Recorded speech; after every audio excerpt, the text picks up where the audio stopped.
क्या आपने कभी सुना है एक ऐसी राजकुमारी की कहानी जो मर्दों से नफरत करती थी, लेकिन एक ऐसा राजकुमार था जिसने उसकी घमंड और नफरत को चुनौती दी।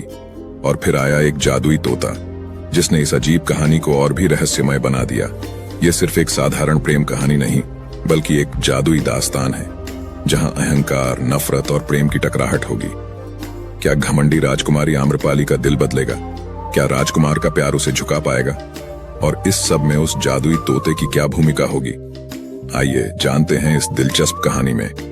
बहुत समय पहले चंद्रगुप्त साम्राज्य में एक अद्वितीय राजकुमारी जन्मी, राजकुमारी आम्रपाली। वह असाधारण रूप से सुंदर थी, मानो चांदनी की कोमल छाया और सूरज की तेज किरणों का संगम। लेकिन उसकी सुंदरता जितनी मोहक थी, उसका स्वभाव उतना ही कठोर और घमंडी।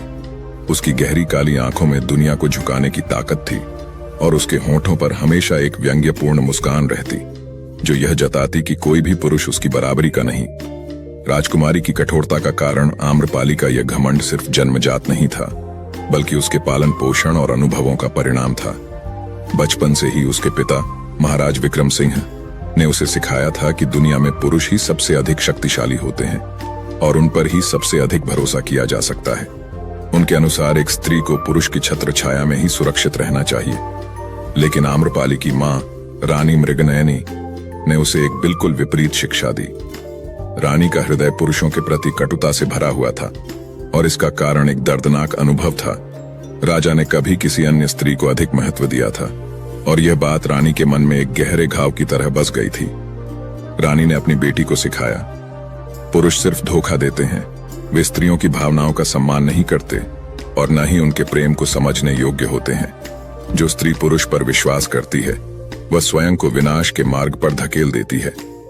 रानी के इन शब्दों ने आम्रपाली के हृदय में पुरुषों के प्रति अविश्वास और नफरत भर दी। वह बचपन से ही यह मानने लगी कि पुरुष मात्र छल, कपट और अहंकार के पुतले होते हैं जो स्त्रियों को अपने से कमतर समझते हैं।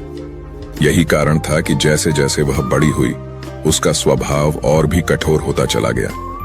राजकुमारी का अभिमान राजकुमारी आम्रपाली के रूप और व्यक्तित्व की चर्चा पूरे राज्य में होती थी। वह राजमहल के स्वर्ण स्तंभों के बीच संगमरमर के फर्श पर नंगे पैर चलती और जब भी कोई उसका नाम लेता तो लोग आदर और भय से कांप जाते। महल में उसकी एक ही आज्ञा थी, कोई भी पुरुष मेरी अनुमति के बिना मेरे कक्ष में प्रवेश नहीं करेगा। आम्रपाली का यह कठोर रवैया सिर्फ महल तक सीमित नहीं था। जब भी कोई राजकुमार या सम्राट का दूत विवाह का प्रस्ताव लेकर आता, वह उसे खुलेआम अपमानित कर महल से बाहर निकाल देती। कुछ को तिरस्कार भरे शब्दों से तो कुछ को तीखे व्यंग्य से झुका देती। क्या तुम सोचते हो कि तुम मेरे योग्य हो? आम्रपाली अपने सिंहासन से कहती, मैं स्वयं एक राज्य हूं और तुम जैसे राजकुमार मेरे चरणों की धूल भी नहीं। राज्य के हर कोने में यह बात फैल गई कि राजकुमारी आम्रपाली कभी विवाह नहीं करेगी। लेकिन आम्रपाली को इस बात से कोई फर्क नहीं पड़ता था। वह अपने अकेलेपन में भी एक रानी थी, अडिग और अजय। लेकिन उसे यह नहीं पता था कि उसकी कहानी में एक और पात्र जल्द ही प्रवेश करने वाला था। एक ऐसा राजकुमार जो न केवल उससे प्रेम करेगा, बल्कि उसकी कठोरता को चुनौती भी देगा। आकाश के तारे शायद कुछ और ही लिख रहे थे, क्योंकि नियति ने उसकी परीक्षा की योजना बना ली थी और उसकी इस कथा में प्रवेश करने वाला था एक जादुई तोता जो न केवल भविष्य देख सकता था, बल्कि आम्रपाली के हृदय में छिपे उन भावों को भी प्रकट करने वाला था जिनसे वह स्वयं अनजान था। चंद्रगुप्त साम्राज्य में आम्रपाली के घमंड और उसकी कठोरता की कहानियां दूर दूर तक फैल चुकी थीं। हर राजकुमार जिसने उसका हाथ मांगने की कोशिश की थी, उसे तिरस्कार और अपमान का सामना करना पड़ा था। कोई भी पुरुष उसकी बराबरी नहीं कर सका था, न रूप में, न बुद्धि में, न शक्ति में। परंतु नियति की पुस्तक में एक नया अध्याय लिखने वाला था, राजकुमार वीरेंद्र। राजकुमार वीरेंद्र का आगमन राज्य के उत्तर में स्थित मालवा साम्राज्य के युवा और पराक्रमी राजकुमार वीरेंद्र को आम्रपाली की प्रसिद्धि के बारे में सुनकर आश्चर्य हुआ। वह केवल एक सुंदर स्त्री नहीं थी, वह अपने गर्व, अपने तर्क और अपनी तीक्ष्ण बुद्धि के लिए भी जानी जाती थी। वह पुरुषों से घृणा करती थी, लेकिन क्यों? क्या यह सिर्फ अहंकार था या इसके पीछे कोई गहरी पीड़ा छिपी थी? वीरेंद्र एक साधारण राजकुमार नहीं था। वह बलशाली तो था ही, लेकिन साथ ही वह असाधारण रूप से चतुर और धैर्यवान भी था। उसके अंदर हार न मानने वाली जिज्ञासा थी और सबसे बड़ी बात, वह प्रेम को एक चुनौती की तरह लेता था। जब उसने सुना कि आम्रपाली ने अनगिनत राजकुमारों को अपमानित किया है, तो उसने निश्चय किया कि वह न केवल आम्रपाली से विवाह करेगा, बल्कि उसके हृदय में बसी नफरत को प्रेम में भी बदल कर रहेगा। पर वीरेंद्र अकेला नहीं था। उसके पास एक जादुई तोता था जो रहस्यमय शक्तियों से भरा हुआ था। रहस्यमय तोते का रहस्य, इस तोते का नाम था चित्रगुप्त, और यह कोई साधारण पक्षी नहीं था। इसकी आंखों में एक अलौकिक चमक थी और इसकी आवाज में एक अद्भुत सम्मोहन। यह तोता न केवल मनुष्यों की बातें समझ सकता था, बल्कि उनकी असली भावनाओं को भी प्रकट कर सकता था। यह हृदय की गहराइयों में छिपे रहस्यों को जान सकता था, उन बातों को भी जिन्हें स्वयं वह व्यक्ति नहीं समझ पाता था। जब वीरेंद्र ने आम्रपाली के बारे में सुना तो तोते ने उससे कहा, अगर तुम इस स्त्री का दिल जीतना चाहते हो तो पहले उसकी नफरत का कारण समझो। बिना कारण जाने कोई भी व्यक्ति घमंडी नहीं बनता। हर कठोर दिल के पीछे कोई पुरानी पीड़ा होती है। वीरेंद्र को यह सलाह समझ में आई। वह जानता था कि आम्रपाली को जिताने के लिए उसे बल प्रयोग नहीं करना था, उसे कोई युद्ध नहीं जीतना था, बल्कि उसे उसकी आत्मा को छूना था, उसके घावों को देखना था। राजकुमार की चुनौती। वीरेंद्र जब चंद्रगुप्त साम्राज्य पहुंचा तो उसने अन्य राजकुमारों की तरह कोई विवाह प्रस्ताव नहीं भेजा। वह जानता था कि आम्रपाली घमंड से भरी थी, लेकिन वह बुद्धिमान भी थी। उसे झुकाना आसान नहीं था, पर उसे चुनौती देना संभव था। राजमहल के दरबार में उसने आम्रपाली से मिलने की अनुमति मांगी। राजमहल में जब वीरेंद्र पहुंचा तो उसकी उपस्थिति ने सबका ध्यान खींच लिया। ऊंचा कद, बलशाली शरीर, तेजस्वी मुखमंडल और आत्मविश्वास से भरी चाल, लेकिन उसके चेहरे पर वह दंभ नहीं था जो आम्रपाली के अन्य इच्छुक राजकुमारों में होता था। उसके होठों पर हल्की मुस्कान थी और उसकी आंखों में एक गहरी अटूट जिज्ञासा। राजमहल के भव्य सिंहासन कक्ष में आम्रपाली एक रत्न जड़ित आसन पर बैठी थी। उसकी आंखें वीरेंद्र पर पड़ी, लेकिन वह पहले की तरह कठोर और निर्लिप्त बनी रही। तो तुम भी उन्हीं राजकुमारों की तरह मेरे हाथ का दावेदार बनने आए हो? आम्रपाली ने व्यंग्य से पूछा। वीरेंद्र मुस्कुराया, पर उसकी मुस्कान में कोई व्यंग्य नहीं था, केवल रहस्य था। नहीं राजकुमारी, वीरेंद्र ने उत्तर दिया, मैं यहां तुमसे विवाह की प्रार्थना करने नहीं आया हूं, बल्कि मैं यहां तुम्हारी बुद्धिमत्ता की परीक्षा लेने आया हूं। आम्रपाली चौंकी। यह नया था। कोई भी पुरुष अब तक उसे चुनौती देने की हिम्मत नहीं कर पाया था। परीक्षा? आम्रपाली ने उपेक्षा भरे स्वर में कहा, तुम जैसे राजकुमारों की चाल मुझे मूर्ख नहीं बना सकती। अगर तुम इतनी ही चतुर हो तो मेरी 3 पहेलियां हल करके दिखाओ, वीरेंद्र ने कहा। अब आम्रपाली के अहंकार को चुनौती दी जा चुकी थी। वह किसी भी स्थिति में यह स्वीकार नहीं कर सकती थी कि वह किसी पहेली को हल नहीं कर सकती। उसके भीतर का आत्मसम्मान उसे इस चुनौती को ठुकराने नहीं दे रहा था। उसने ठाका लगाया। मुझे लगता है कि तुम भूल गए हो राजकुमार, उसने कहा। मैं केवल सुंदर नहीं हूं, बल्कि मैं इस राज्य की सबसे चतुर स्त्री भी हूं। तुम्हारी मूर्खतापूर्ण पहेलियां मेरी बुद्धि के सामने तिनके की तरह उड़ जाएंगी। वीरेंद्र ने धीरे से अपने कंधे पर बैठे जादुई तोते की ओर देखा। चित्रगुप्त की आंखों में एक हल्की चमक थी। तो फिर राजकुमारी, वीरेंद्र ने कहा, देखते हैं कि कौन जीतता है, तुम्हारा घमंड या मेरी पहेलियां। आम्रपाली ने मुस्कुराते हुए सिर ऊंचा किया। चुनौती स्वीकार है, उसने घोषणा की। आम्रपाली राजमहल के दिव्य उद्यान में खड़ी थी, जहां रंग बिरंगे फूलों से सुवासित हवा बह रही थी। सामने राजकुमार वीरेंद्र शांत मुद्रा में खड़ा था। उसकी आंखों में नटखट मुस्कान थी। आम्रपाली के चेहरे पर अहंकार की छटा थी, मानो वह हर चुनौती को सहजता से पार कर सकती हो। वीरेंद्र ने पहली पहेली दी। ऐसा क्या है जो जितना बांटो उतना ही बढ़ता जाता है? आम्रपाली के माथे पर हल्की शिकन आई, लेकिन वह अधिक समय तक नहीं रुकी। उसकी आवाज में आत्मविश्वास झलक रहा था। ज्ञान, वीरेंद्र ने मुस्कुराकर सिर हिलाया। सही उत्तर। राजमहल के सैनिक और दासियां जो इस रोचक प्रतियोगिता को देख रही थीं, उनके चेहरे पर आश्चर्य और प्रशंसा थी। राजकुमारी आम्रपाली बुद्धिमान थी, इसमें कोई संदेह नहीं था, लेकिन क्या वह हर पहेली का उत्तर दे पाएगी? अब वीरेंद्र ने दूसरी पहेली दी। ऐसा क्या है जो देखा नहीं जा सकता, लेकिन महसूस किया जा सकता है? आम्रपाली ने गहरी सांस ली। कुछ क्षणों तक उसकी आंखें सोच में डूबी रहीं। फिर उसने उत्तर दिया, हवा। वीरेंद्र ने सिर हिलाया, लेकिन इस बार उत्तर नकारात्मक था। गलत, सही उत्तर है प्रेम। जैसे ही यह शब्द वीरेंद्र के मुख से निकले, आम्रपाली के चेहरे का रंग बदल गया। उसकी आंखों में क्रोध की ज्वाला भड़क उठी। उसने कटाक्ष भरी दृष्टि से वीरेंद्र को देखा और दृढ़ स्वर में कहा, मुझे प्रेम से कोई सरोकार नहीं। ये व्यर्थ की भावनाएं हैं जो केवल मूर्खों को जकड़ती हैं। वीरेंद्र मुस्कुराया, मानो उसे आम्रपाली की यह प्रतिक्रिया पहले से ही ज्ञात थी, लेकिन उसने कोई प्रतिवाद नहीं किया। अब आई तीसरी और सबसे कठिन पहेली। एक ऐसा जीव जो सच बोलता है लेकिन झूठ भी छिपा सकता है। आम्रपाली के होंठ हल्के से दब गए। वह सोच में पड़ गई। उसका तेज दिमाग हर उत्तर की संभावना को तौल रहा था।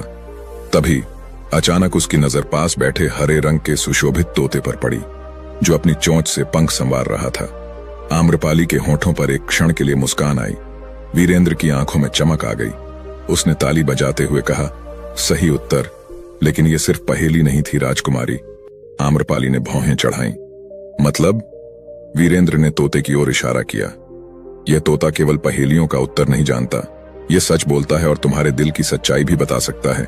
क्या तुम इसे सुनना चाहोगी? महल में अचानक सन्नाटा छा गया।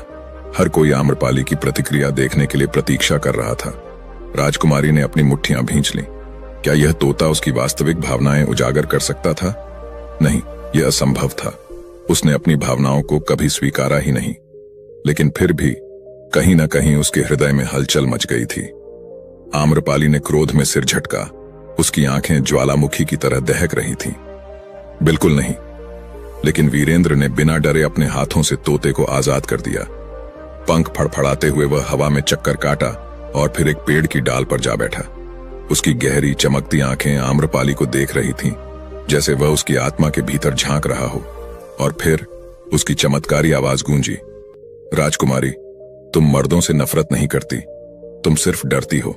तुम्हें डर है कि कोई तुम्हें धोखा देगा, जैसा तुम्हारी मां के साथ हुआ था। आम्रपाली का चेहरा अचानक सफेद पड़ गया। उसकी सांस तेज हो गई। उसके भीतर कहीं कोई भूला बिसरा दर्द जाग उठा। यह झूठ है, उसने चिल्लाकर कहा। लेकिन उसकी आवाज में वह कठोरता नहीं थी जो हमेशा होती थी। यह पहली बार था जब किसी ने उसकी नफरत के पीछे छिपे डर को नाम दिया था। वीरेंद्र ने उसकी आंखों में देखा। उसकी आंखों में कोई व्यंग्य नहीं था, कोई चुनौती नहीं, केवल सच्चाई थी। सच को स्वीकार करना कठिन होता है, उसने शांत स्वर में कहा। आम्रपाली की मुट्ठियां भिंच गईं। उसे लगा जैसे किसी ने उसके दिल का सबसे गहरा रहस्य उसके सामने उजागर कर दिया हो। उसके भीतर एक तूफान उठ रहा था, क्रोध, अपमान, पीड़ा और एक अनजाना डर। वह बिना कुछ कहे मुड़ी और तेजी से महल की ओर भागी। उसके कदमों में एक बेचैनी थी। उसके दिमाग में वीरेंद्र के शब्द हथौड़े की तरह गूंज रहे थे। महल में पहुंचकर उसने अपनी कक्ष के द्वार जोर से बंद कर लिए। वह दीवार से टिक कर बैठ गई और पहली बार उसकी आंखों से आंसू बह निकले। क्या सच में ऐसा था? क्या वह मर्दों से नफरत नहीं करती बल्कि डरती थी? उसकी मां, राजमाता, जिन्होंने अपने जीवन में एक पुरुष पर भरोसा किया था और बदले में केवल दर्द पाया था। आम्रपाली ने बचपन से ही उनकी आंखों में वह दर्द देखा था। उस दर्द को अपनी आत्मा में बसा लिया था। उसने कसम खाई थी कि वह कभी किसी पुरुष को अपने करीब नहीं आने देगी। लेकिन आज वीरेंद्र ने उसके भीतर की सबसे छुपी हुई सच्चाई को बाहर खींच लिया था। नहीं, यह सब बकवास है, उसने खुद को समझाने की कोशिश की। लेकिन उसकी आत्मा जानती थी, अब वह इस सच्चाई से मुंह नहीं मोड़ सकती थी। आम्रपाली ने खुद को व्यस्त रखने की बहुत कोशिश की, लेकिन वीरेंद्र के शब्द उसके दिलो दिमाग में गूंजते रहे। उसने कई रातें करवट बदलते हुए बिताईं। क्या सच में वह प्रेम से डरती थी? क्या उसकी नफरत केवल एक ढाल थी जिससे वह अपने भीतर छुपे डर को छिपाने की कोशिश कर रही थी? वह खुद से लड़ रही थी, लेकिन जवाब नहीं मिला। आखिरकार एक दिन उसने फैसला कर लिया, अब उसे जवाब चाहिए था। उसने महल में संदेश भिजवाया और वीरेंद्र को दरबार में बुलवाया। वीरेंद्र जैसे ही आया, आम्रपाली ने अपनी आंखें तरेड़ते हुए कहा, तुम्हारी हिम्मत कैसे हुई मुझे यह सब कहने की? वीरेंद्र मुस्कुराया। उसकी आंखों में निडरता थी। अगर मैं गलत हूं तो इसे साबित करो, उसने शांत स्वर में कहा। आम्रपाली को एक पल के लिए कुछ समझ नहीं आया। उसने सोचा था कि वीरेंद्र सफाई देगा, माफी मांगेगा, लेकिन वह तो उसे चुनौती दे रहा था। वह चुप रही, लेकिन उसकी आंखों में एक नई चमक थी। अगर तुम्हें मेरा विश्वास जीतना है तो मेरे साथ जंगल चलो, वहां मैं तुम्हें परखूंगी। वीरेंद्र ने बिना सोचे हामी भर दी। मैं तैयार हूं राजकुमारी, लेकिन क्या आप खुद को परखने के लिए भी तैयार हैं? आम्रपाली ने कुछ नहीं कहा, लेकिन उसके भीतर कुछ हिल गया था। जंगल की ओर सफर। अगली सुबह आम्रपाली और वीरेंद्र महल से जंगल की ओर रवाना हुए। उनके साथ सिर्फ 2 घोड़े और कुछ जरूरी सामान था। यह कोई शाही यात्रा नहीं थी, ये एक परीक्षा थी, आम्रपाली की परीक्षा और शायद वीरेंद्र की भी। घना जंगल उनके सामने था, ऊंचे ऊंचे वृक्ष सूरज की किरणों को रोकते हुए, रहस्यमय और रहस्यों से भरा। पक्षियों की चहचहाहट, पत्तों की सरसराहट और दूर से किसी जानवर की गर्जना। यह जंगल आम्रपाली का बचपन से प्रिय स्थान था। वह यहाँ की हर पगडंडी, हर नदी और हर पेड़ को जानती थी। यहाँ तुम्हारी परीक्षा कैसी होगी? वीरेंद्र ने मुस्कुराकर पूछा। आम्रपाली ने घोड़े से उतरते हुए कहा, इस जंगल में केवल शूरवीर ही जीवित रह सकता है। अगर तुम सच में मेरे बराबर हो तो इसे साबित करो। वीरेंद्र ने हंसते हुए सिर हिलाया। मैं अपनी क्षमता पर भरोसा रखता हूं, लेकिन क्या तुम अपने दिल की परीक्षा के लिए तैयार हो राजकुमारी? आम्रपाली ने जवाब नहीं दिया, लेकिन उसके भीतर हलचल थी। वह वीरेंद्र को परखने आई थी, लेकिन कहीं ना कहीं उसे डर था कि कहीं वह खुद ही अपने सवालों के जाल में न फंस जाए। जंगल का रहस्य। दिन भर वे जंगल में चलते रहे। वीरेंद्र ने आम्रपाली की हर परीक्षा को सहजता से पार किया। उसने नदी पार की, जंगली जानवरों से खुद को बचाया और पेड़ों पर चढ़कर फल तोड़े। आम्रपाली ने देखा कि वीरेंद्र न केवल बहादुर था, बल्कि वह धैर्यवान भी था। उसने कभी घमंड नहीं दिखाया, कभी शिकायत नहीं की। रात हुई तो उन्होंने एक खुली जगह पर डेरा डाला। वीरेंद्र ने लकड़ियां इकट्ठी की, आग जलाने की कोशिश की, लेकिन जल नहीं पाई। आम्रपाली मुस्कुराई। तो शूरवीर, क्या आग जलाने में असफल हो गए? वीरेंद्र ने कोई बहाना नहीं बनाया। उसने फिर कोशिश की और आखिरकार आग जल उठी। संघर्ष करने वाला ही जीतता है, वीरेंद्र ने कहा। आम्रपाली ने कुछ नहीं कहा, लेकिन उसकी आंखें वीरेंद्र के साहस को देख रही थीं। पर जंगल में जो हुआ वह किसी ने सोचा भी नहीं था। रात के गहरे अंधकार में एक अनहोनी होने वाली थी। एक छाया पेड़ों के बीच सरक रही थी। वीरेंद्र और आम्रपाली को इसका आभास भी नहीं था कि कोई उन्हें देख रहा था। आगे क्या होगा? जंगल में आम्रपाली और वीरेंद्र के लिए क्या खतरा छुपा है? क्या आम्रपाली का घमंड टूटेगा या उसका दिल किसी नए एहसास से भर जाएगा? और जादुई तोते की असली मंशा क्या है? जानने के लिए बने रहिए इस रोमांचक कहानी में।